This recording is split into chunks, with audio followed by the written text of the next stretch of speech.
Achterbahnen bieten viele verschiedene Elemente, wie zum Beispiel Inversionen, aber vor allem auch die meist parabelförmigen Hügel, auf welchen man Airtime hat, also wegen negativen G-Kräften aus dem Sitz gehoben wird. Diese sind meist die besten und beliebtesten Momente von Achterbahnen.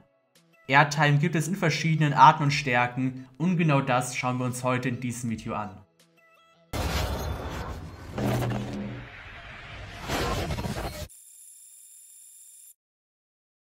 Während man in Tälern auf Achterbahn in den Sitz gedrückt wird, wirken positive G-Kräfte auf den Körper, welche über die geläufigen 1G hinausgehen, die man stetig durch die Erdanziehung spürt. Von Airtime wird gesprochen, sobald diese standardmäßige Gravitation von 1G unterschritten wird, was bei Achterbahnen meist in die Richtung von 0G bis minus 1G geht, aber auch teilweise bis minus 2G ist auf manchen Coastern anzutreffen. Wenn der Zug mit genug Geschwindigkeit über einen Hügel fährt, will der Körper eigentlich in die nach oben normal gerichtete Position kommen, aber da der Zug nicht in einer geraden Linie, sondern nach unten fährt, wird man vom Bügel zurückgehalten und fortlaufend nach oben gedrückt, wodurch das Gefühl entsteht, man würde aus dem Zug abheben, da negative G-Kräfte als Airtime anhalten. Durch das Biegen der Schienen in Form einer Parabel ist es möglich, anhaltende konstante negative G-Kräfte auf alle Mitfahrer wirken zu lassen. Aber auch kurze Airtime-Momente sind geläufig, zum Beispiel durch kleine Abfahrten während der Strecke. Die Achterbahnhersteller haben die Form von Airtime-Hügeln in den letzten 20 Jahren perfektioniert und es gibt Unmengen von Coastern, welche sich genau darauf fokussieren und auch von den meisten zu den besten Achterbahntypen gezählt werden, die es gibt. Vor allem hohe Achterbahnen wie Mega- und Hypercoaster bieten durch die Höhe meist viele Airtime-Hügel. Diese Bahnen besitzen in der Regel nur Beckenbügel, welche jeden Mitfahrer durch mehrere Sicherheitssysteme komplett sicher im Sitz halten, aber wodurch Airtime nochmal deutlich spürbarer wird im Vergleich zu Schulterbügeln. Große Airtime-Hügel werden in der Regel als Camelback bezeichnet, während man bei kleineren Airtime-Hügeln von Bunny Hops spricht. Airtime kann man zunächst danach unterscheiden, wie lange diese andauert. Das ist komplett unabhängig davon, wie stark die negativen G-Kräfte wirken. Airtime kann entweder nur sehr kurz wirken, teilweise weniger als eine Sekunde, zum Beispiel bei kleinen Gefällen oder Drops, wie auch bei kleineren Hügeln. Das ist vor allem auf Holzachterbahnen oft vorzufinden. Dann gibt es natürlich noch anhaltende Airtime, welche meist mehrere Sekunden wirkt und man konstant aus dem Sitz gerissen wird.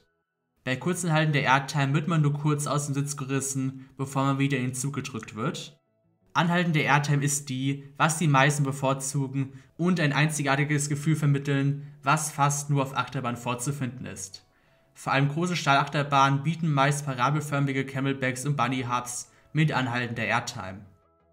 Selbst kleinere Hügel bieten dort oft Airtime, welche eher anhaltend ist, aber vor allem auf den größeren Hills ist man meist für mehrere Sekunden aus dem Sitz. Nun kommen wir zu der Intensität von Airtime, welche von der Dauer, die diese anhält, komplett unabhängig ist.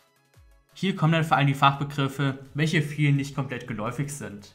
Man kann Airtime von der Intensität her hauptsächlich in zwei Kategorien einteilen: Floater Airtime und Ejector Airtime.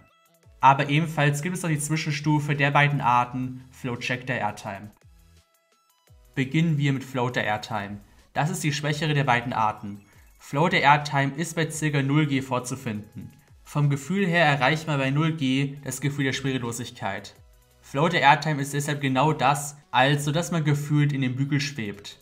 Man wird nicht mehr aus dem Sitz gedrückt, wird aber genauso wenig gegen den Bügel gedrückt, sondern man floatet nur im Zug.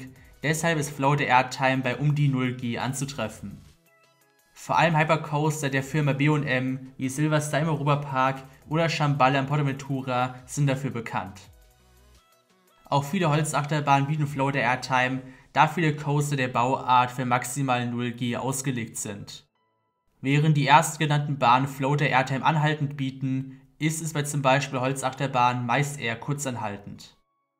Das komplette Gegenteil ist Ejector Airtime, die stärkere Airtime und das, was die meisten auch wirklich als Airtime bezeichnen, wobei man wirklich aus dem Sitz gezogen wird.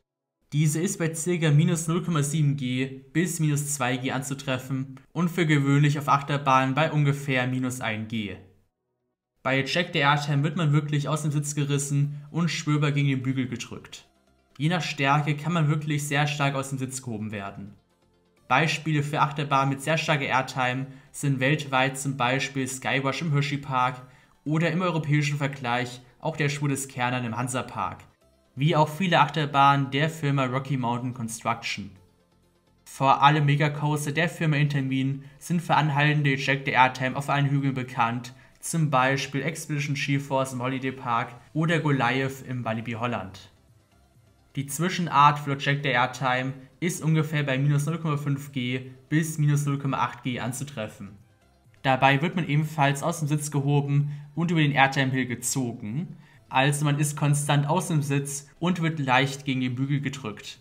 Manche B&M Hypercoaster bieten für Ejector Airtime auf manchen Hügeln, aber auch andere Bahnen, vor allem zum Beispiel Flying Aces im Ferrari World Abu Dhabi, sind für ihre Flow Ejector Airtime bekannt. Auf normalen Airtime-Hügeln wird man immer in senkrechter Position aus dem Sitz gehoben, aber in den letzten Jahren wird vor allem immer beliebter, Elemente auf Achterbahnen zu bauen, auf denen man seitwärts Airtime hat, was auch als Wave Turn bezeichnet wird. Die amerikanische Firma Rocky Mountain Construction hat damit begonnen, aber auch andere Hersteller wie Intamin und Gerstlauer sind auf den Zug aufgesprungen, um neuartige und einzigartige Elemente zu kreieren, bei denen man seitwärts Airtime hat. Mit seitwärts Airtime ist gemeint, dass man normal gerade nach oben aus dem Sitz gehoben wird, die Schiene dabei aber um einen bestimmten Winkel, teilweise bis zu 90 Grad, zur Seite geneigt ist. Airtime wird dadurch erzeugt, dass der Zug in schräger Lage trotzdem die normale, meist parabelförmige Hügelform durchfährt, nur zur Seite geneigt. Airtime auf Wave Turns fühlt sich genauso, wenn nicht teilweise noch besser an, als auf normalen Airtime-Hügeln. Auch werden allgemein Elemente in letzter Zeit nach außen geneigt, um Airtime zu erzeugen, ohne dabei direkt während der Schräglage eine Parabelform zu durchfahren, was meist als Outward Banked Airtime Hill bezeichnet wird, also nach außen gebankter Airtime-Hügel. Durch genaue Berechnung werden dadurch laterale G-Kräfte, also die auf die Seiten wirken, aufgehoben. Vor allem dafür berühmt ist zum Beispiel der Outward Bank Top Hat auf Steel Vengeance in Cedar Point, aber auch immer mehr andere Achterbahnen bieten Elemente, auf denen man Airtime hat, während man seitwärts fährt. Und das war die Erklärung zu Airtime auf Achterbahn mit dem Bezug auf Intensität, Dauer und andere Arten wie zum Beispiel Outward Banked Airtime Hills und Wave Turns. Ich hoffe, euch hat dieses grundlegende Video gefallen und ihr konntet dabei etwas lernen und habt jetzt eine Idee von den ganzen Begriffen, welche ich auch gerne in vielen Reviews und so weiter verwende und damit jetzt mehr anfangen könnt. Schreibt gerne in die Kommentare, falls ihr noch irgendwelche Fragen habt. Ich probiere gerne diese zu beantworten. Und nun würde ich sagen, abonniert den Kanal, dann würdet ihr keines der zukünftigen Videos mehr verpassen und dann sehen wir uns bald wieder. Ciao.